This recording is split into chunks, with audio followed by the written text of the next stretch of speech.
Hello, good evening friends. अभी last class में हमने परचेज की सारी एंट्रीज पढ़ी थी। आज हम शेयर्स के बारे में पढ़ेंगे। रियल अकाउंट में शेयर्स की एंट्री कैसे होती है, किस तरीके से हमारा ट्रीटमेंट होता है।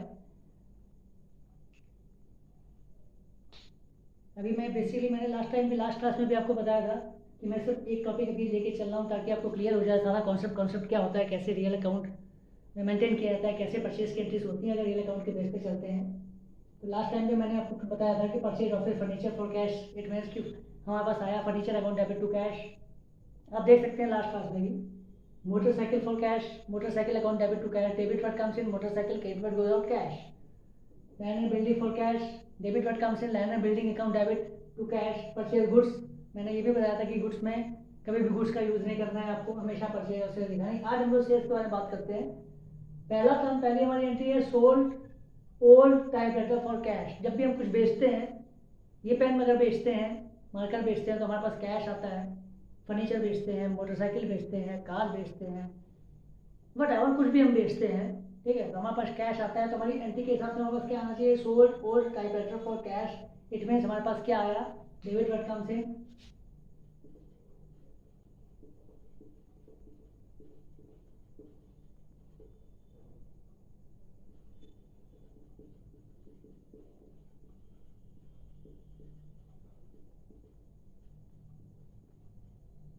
Debit what comes in cash. कुछ भी बेचते हैं, कैश आता है और जा क्या रहा है, ओल्ड टाइपराइटर आ क्या रहा है, कैश।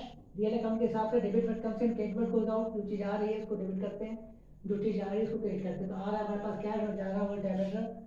वैल्यू आपकी रहेगी 5000।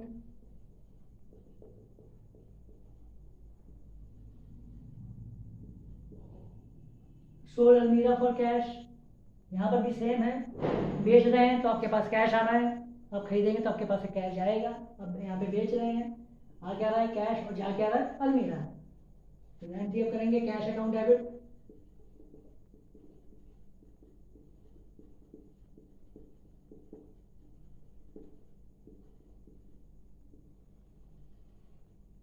$11,000। Number third, sold. आपको समझ में आ गया होगा, कुछ भी बेचते हैं तो कैश आता है और जाता है एसेट्स। अब ऐसे ही हमारे sold old equipment for cash, यानी सिंपल, जैसे ये है ऐसे ये ट्रांजेक्शन, क्या आया कैश आया, गया क्या ओल्ड इक्विपमेंट्स, ठीक। हमारे पास आएगा कैश।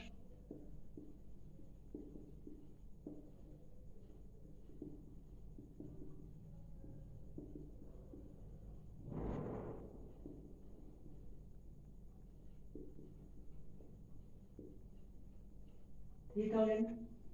ऐसे ही कुछ भी आप बेचोगे, मोटरसाइकिल बेचोगे तो cash account debit to motorcycle. Cooler बेचोगे आप तो cash account debit to cooler.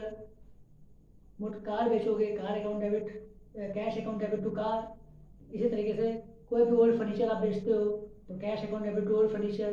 Land and building अगर आप बेचते हो तो cash account debit to land and building. ये हमारे रियल अकाउंट का फॉर्मूला लगता है, debit what comes in and credit what goes out. उस तरीके से भी आपकी एक एंट्री और बचती है। शोर गुड्स फॉर कैश, मैंने लास्ट क्लास में बताया था आपको, ठीक है। जब भी कभी गुड्स आपके पास परचेज हो रहे होंगे या सेल हो रहे होंगे तो आपको गुड्स कभी भी इसकी ट्रांजेक्शन नहीं लिखनी है, एंट्री में कभी भी नहीं लिखना है आपको goods account debit. Goods purchase की जगह पे परचेज एंड सेल्स की जगह पे सेल। तो ऐसे ही आपने जब बेचा गुड्स सोल्ड और कैश, तो आया क्या आपके पास,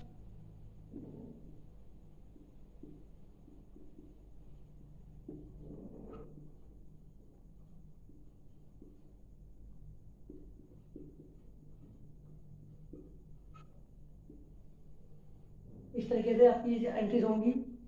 रियल अकाउंट अभी अपने आज रियल अकाउंट पे क्लियर डिस्कशन किया है। लास्ट क्लास में हमने परचेज पे डिस्कशन किया था, इस क्लास में हमने सेल्स पे डिस्कशन किया है।